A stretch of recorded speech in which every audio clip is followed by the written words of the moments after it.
Dans la même mouvance, la culture, eh bien, retrouvez tout de suite Jean-Michel Honin. Il est très impatient, on le retrouve tout de suite. Oui. Bon midi à vous. Et tout de suite, de très jolies nouvelles cultures pour ouvrir cette semaine avec tout d'abord la Côte d'Ivoire. Notre pays était l'invité d'honneur du prestigieux Salon international du livre de Québec, tenu du 8 à hier, 12 avril, au centre des congrès de la dite ville. À ce rendez-vous, plusieurs célébrités de la littérature, de la musique et de la gastronomie, 675 maisons d'édition, 1200 auteurs au contact de nombreux lecteurs participants. Et parmi les représentants ivoiriens, 6 écrivains, dont Josette Andodio qui a écrit Le Royaume. Il nous cache des choses, ce monsieur. Josette Andodio qui a écrit Le Royaume du cœur, Fatou Keïta, Un arbre pour Loli, et également Anzata Ouattara, qui est reconnu pour être best-seller avec Les coups de la vie. On a tous adoré cette œuvre, Anzata Ouattara.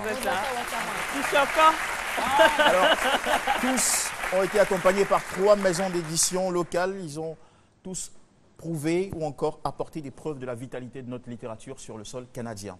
Wow. Autre événement d'envergure internationale qui s'est achevé aussi hier, eh bien, c'est le Festival international du reggae d'Abidjan, Abi Reggae, qui a rempli toutes ses promesses pendant ces 4 jours.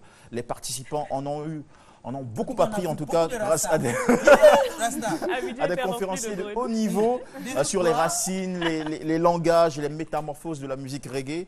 Ils ont aussi profité d'une grande diversité de stars sur scène venus de la Mauritanie, par exemple, avec Sipi, d'Éthiopie, avec Jalud, et j'en passe. Présente aussi une forte délégation, Allez, bienvenue mon cher Loïc.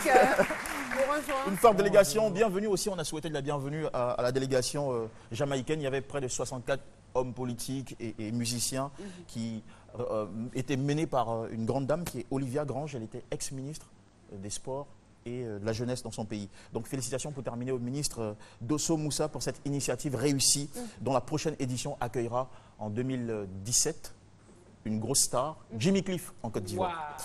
Et puis on en vient au cinéma pour terminer en couleur avec une belle recommandation, le film Un braquage à l'africaine. Eh bien, on doit... vu le film, oui. En tout cas, c'est la nouvelle signature du réalisateur ivoirien Howell Brown, à qui on doit également le mec idéal qui a été étalon de bronze au FESPACO en 2011. Eh bien, c'est l'histoire d'un jeune, Vecho, incarné par Assirifix Armand, en difficulté, eh bien, qui, pour rembourser ses dettes à George Taï Benson, son usurier, organise un braquage. Un braquage avec ses potes Gou, Joël et Fortuné. Hélas, l'affaire tourne mal.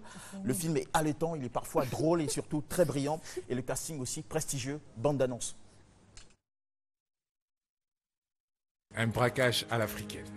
Une opération sans risque qui me permettrait de rembourser ma dette et de m'en mettre un bon paquet de côté. Personne ne bouge, c'est un braquage! On vient à peine de nous braquer. Mater bonheur comme ça? À quoi? Si jusqu'au lever du jour, tu n'étais pas pointé chez moi avec mon blé, considère que tu es un homme mort. Il faut à tout prix retrouver cette affaire Sinclair.